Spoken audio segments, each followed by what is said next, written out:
देतील अशी मी त्यांना विनंती करते। भारत माता की वंदे।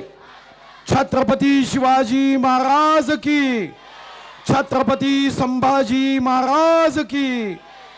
मी तुमच्या सर्वांचं हृदयापासून मनापासून अभिनंदन करतो। छत्रपती शिवाजी महाराजांच्या जयंतीच्या निमित्ताने महानगरपालिका आयुक्त श्री विपिन पालिवारजी व विशेष करून मुख्य कार्यपालन अधिकारी श्री जॉन्सन जी यांनी जिल्हाधिकारी विनय गौडाजी यांच्या मार्गदर्शनाखाली चंद्रपूरमध्ये आज वैशिष्ट्यपूर्ण कार्यक्रमाचं आयोजन केलं। आपलेही अभिनंदन आणि या सर्व अधिकारी व त्यांच्या टीमचं कौतुक आणि अभिनंदन। खरं तर छत्रपती शिवाजी महाराजांच्या वेशभूषेमध्ये जेव्हा तुम्हाला पाहिलं मला विश्वास जागा की या देशामध्ये चंद्रपूरकर जनता, चंद्रपूर शाळेतले विद्यार्थी निश्चितपणे छत्रपती शिवाजी महाराजांच्या विचारावर पुढचा भारत घडवण्यासाठी योगदान देईल याबद्दल माझ्या मनात शंका नाही। या ठिकाणी आमच्या छोट्या छोट्या विद्यार्थिनी मा जिजाऊच्या रूपात आल्या, आमच्या काही भगिनी क्रांतिज्योती सावित्रीबाई फुलेंच्या रूपात आल्या। छत्रपती शिवाजी महाराजांचं आता जेव्हा पुरस्कार देऊन या विद्यार्थ्याचा गौरव केला तेव्हा मग मनापासून आनंद झाला की जेव्हा तुम्ही छत्रपती शिवाजी महाराजांचा वेशभूषेमध्ये राहता तेव्हा तुमच्या हृदयामध्ये शिवबा हा सुद्धा हृदयामध्ये त्याचा स्थान निश्चितपणे प्राप्त होतं। इथं असणाऱ्या विद्यार्थिनींना सदिच्छा।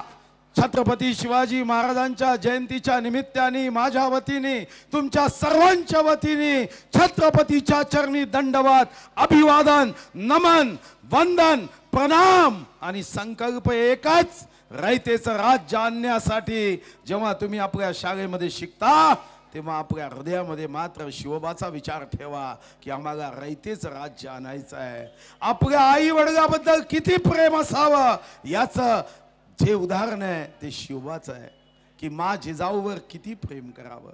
आपणही आपल्या आई वडिलांवर खूप प्रेम करा, आईची सेवा करा, वडिलांची सेवा करा आणि रयतेचं राज्य आणण्यासाठी स्वतःला कर्तृत्वशाली बनवा। शक्तिदायिनी तेजोदायिनी माता महाकालीच्या चरणी प्रार्थना। आज ज्यांनी शिवबाची वेशभूषा केली, ज्यांनी मा जिजाऊची वेशभूषा केली, ज्यांनी क्रांतिज्योतीची वेशभूषा केली, ज्यांनी छत्रपती संभाजीची वेशभूषा केली आणि ज्यांनी मावळ्याची वेशभूषा केली, मा शक्तिदायिनी माता महाकाली या सर्वांना तू भरभरून आशीर्वाद दे, सुख समाधान दे, शक्ती दे। यांच्या आई वडिलांना अभिमान वाटावा, आकाशाला ईर्ष्या वाटावी अशी कर्तृत्वाची शक्ती शक्तिदायिनी माता महाकाली तू दे। आज पुन्हा एकदा तुमच्या माझ्या वतीने शक्तिदायिनी माता महाकालीचा आशीर्वाद तुमच्यासाठी मागत छत्रपती शिवाजी महाराजांचं स्मरण करत आपण त्यांच्या स्मृतीला अभिवादन करूया आणि संकल्प करूया। जय भवानी, जय शिवाजी, हर हर हर हर। पोंभुर्णे आगा छत्रपती शिवाजी महाराजांचे 13वे वंशज खासदार छत्रपती उदयनराजे भोसले येत आहेत आणि त्यांच्या हस्ते मी पोंभुर्णे आगा पुतळ्याचं अनावरण करतोय।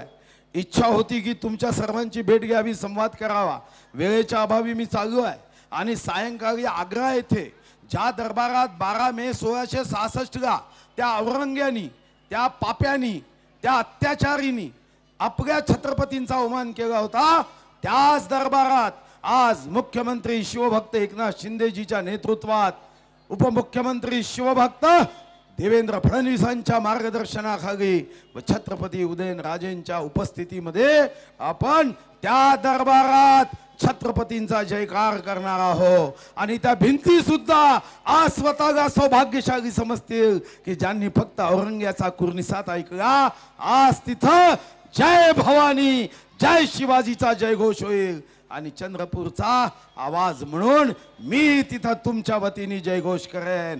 त्या भिंतीला सुद्धा आज सौभाग्यशाली बनवेन. पुन्हा एकदा जोराने तुमचा आवाज आग्र्याच्या त्या भिंतीपर्यंत पोहोचू द्या. जय भवानी, जय शिवाजी.